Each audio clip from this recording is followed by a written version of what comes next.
Whiskers and Wishes. In a quiet alley at the edge of the city, under a rusted fire escape and beside a pile of cardboard boxes, lived a scrappy white cat named Whiskers. His fur, once bright, was now dulled by dust and days spent dodging raindrops and searching for scraps.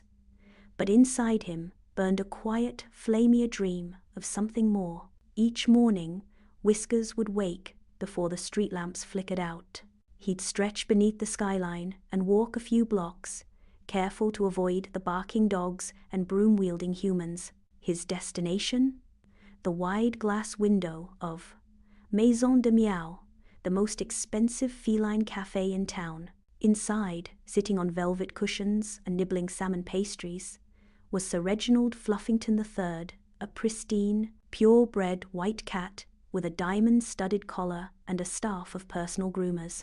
He'd sip sparkling cream from crystal bowls and occasionally toss out philosophical purrs to his elite circle of pedigreed friends. Whiskers watched from the outside, nose pressed to the glass, mimicking every move.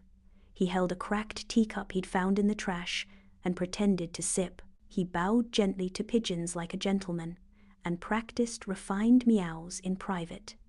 He'd even crafted a tiny silk tie from an old shoelace. One day, he found a crumpled fashion magazine near a bin. On the cover was Sir Fluffington himself, lounging on a chaise with the headline, "The Perfect Life of a Perfect Cat." Whiskers studied every detail: how he sat, how he looked, how he lived. "One day," he whispered, "I'll be just like that." And he tried. He stole moments of beauty from discarded things.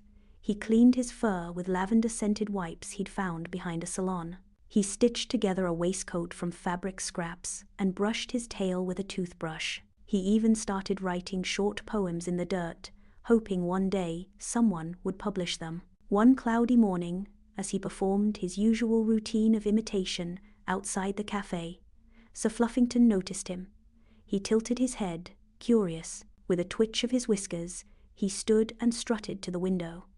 Their eyes met-tone rich with privilege, the other rich with dreams. Sir Fluffington blinked, then did something unexpected.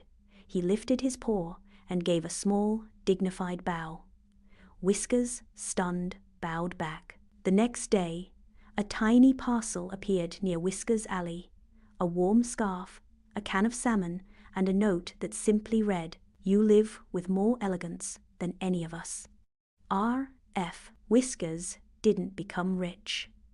But every morning, he wore that scarf proudly and sat a little taller, for even a poor cat with dreams and dignity could live like the richest of them all.